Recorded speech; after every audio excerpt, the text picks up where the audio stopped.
Balik ang unang hirit, kaya narito ang mga balitang dapat nyo malaman sa ating top hirit.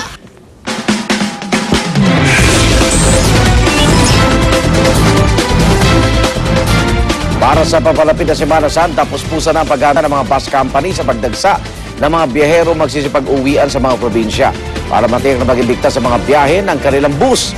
Mahigpit po ang kanilang sinasagawang self-inspection para siguruhing ligtas ang mga biyahe. Ang LTFRB magsasagawa ng mga on-the-spot inspection ng mga bus sa terminal bago po umalis. Siniguro rin ang ahensya na may sapat na bilang ng mga bus na babiyahe ngayong bakasyon. Mahigit 800 nag-apply na ng special permits, 220 na ang aprobado ng LTFRB. Kung may sumbong naman kayo mga reklamo kaugnay sa mga bus na abuso, maaaring tumawag sa hotline ng LTFRB 4262525. Text line 0921-448-7777. Samantala sa Araneta Center Bus Terminal, todo higpit na po pinatutupad na seguridad sa mga pasahero. May bomb sleeping dogs na umiikot sa paligid at masusi ang inspeksyon sa mga bagahe po ng pasahero. Buhay na buhay pa rin po ang iba't ibang tradisyon nating mga Pilipino tuwing Semana Santa tulad na lamang ng pabasa. Sa Angono Rizal nga, regular na inaawit ang pasyon mula para noong Ash Wednesday. Pagmamalaki pa nila ang kanilang kabayan at national artist na si Maestro Lucio San Pedro pa ang naglapat ng musika sa kanilang pasyon. Samantalang espesyal naman ang kopya ng pasyon na dinarayo na sa simbahan ng Quiapo. Ang ilan kasi rito halos 100 taon na ang tanda. At dahil Semana Santa, inilabas ang ilang imahe ng Quiapo Church para i-exhibit. Kabilang sa makikita roon ang mga imahe na gawa sa mamahaling ivory. Ang imahe naman ng birhen na ito, may damit na sinulsihan ng gintong sinulid na galing pa raw sa Espanya. Maging ang rebultong ito ni Jesucristo, may ginto rin daw ang damit, pero ang pinakaagaw atensyon dito ay ang pasan niyang krus na may halo namang pila. Galing sa iba't ibang simbahan at private collectors ang mga nakadisplay doon hanggang sa Pasko ng Pagkabuhay. Samantala, nagpahayag naman ang Malacanang na hindi sila magdedeklara ng tigil putukan laban sa ilang rebeldeng grupo ngayong Semana Santa.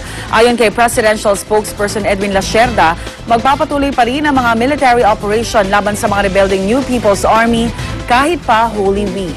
Bagamat hindi raw tradisyon sa pamahalaan na magdeklara ng ceasefire tuwing Semana Santa, umaasa silang magiging sagrado ang mahal na araw. Nang tanungin naman kung magpapatuloy ang pag-uusap ng gobyerno at National Democratic Front, ayon sa palasyo, tumanggi na raw na bumalik sa negosasyon ang NDF lalo't hindi pa sila nagkakasundo sa ilang mga bagay.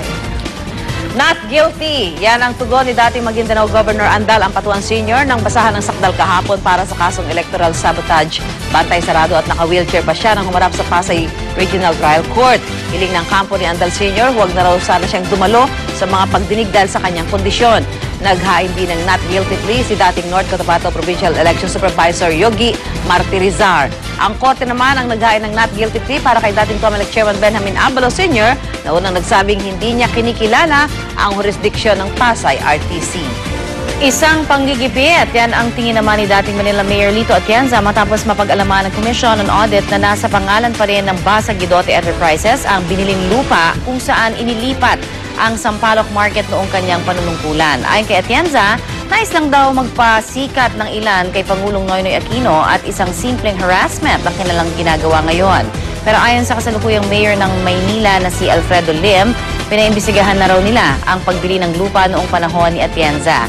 Paglilinaw pa niya, ang COA ang kusang loob na kumino sa transaksyong ito at hindi ang tanggapan niya. Dahil dito tila nabuhay na naman ang iringan sa pagitan ni Lim at Atienza. Ang aking mensahe kay Mayor Lim, imbis na pinagkakabalahan mo itong hindi mo malaman kung paano ka sisip-sip sa Pangulo. Ako'y malapit din sa pamilyang yan, pero huwag kang ganyan. Pag ukula mo ng pansin, ang trabaho mo, nabubulok na Maynila. That is his opinion. He's entitled to his opinion. Anong koneksyon ng eleksyon dito sa investigasyon na nangyayari sa Senado? I don't see the point eh. Baka siyang he's injecting politics and everything. Ooh, Sige, mainit. Away kayo, baka makasingit si Erap. Oo, di ba?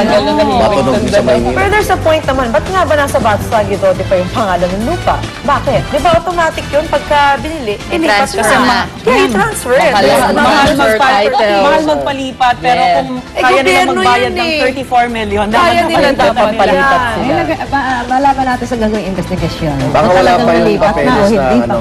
Deed of sale, tanong natin sa LRA.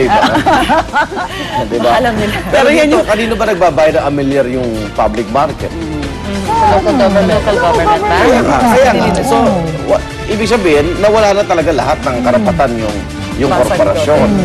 Pero dapat... Tsaka ba't ngayon lang? Ang tanong nga, ba't ngayon lang? Pero dapat tignan pa rin syempre yung pangalan, ano? Kasi syempre yun yung mag-legitimize ng lahat na dokumento. Sabay labas lang yung dokumento, yung papel, di ba? Kung talaga, yun. Actually, simula pa lang, question na yung pakikipagtransaksyon ni Cristina. Oo. Diba? Bakit siya ang kinatawan ng Basa Guidote?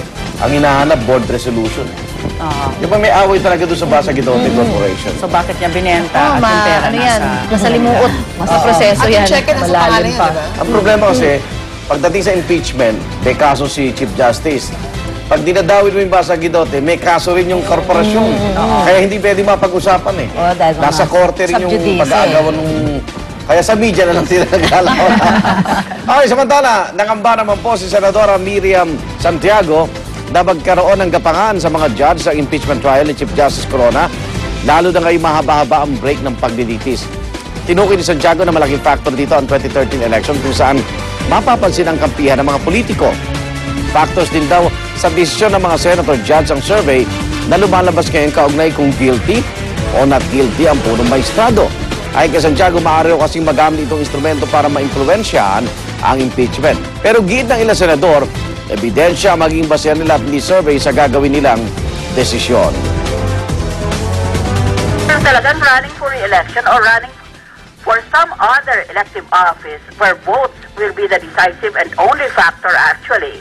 Pag-isip yan dahil very strong fact ang magiging boto nila sa impeachment proceeding. The powers that be, the powers that determine who will win and who will lose in the next senatorial elections are going to have very strong views about the votes cast by each senator judge.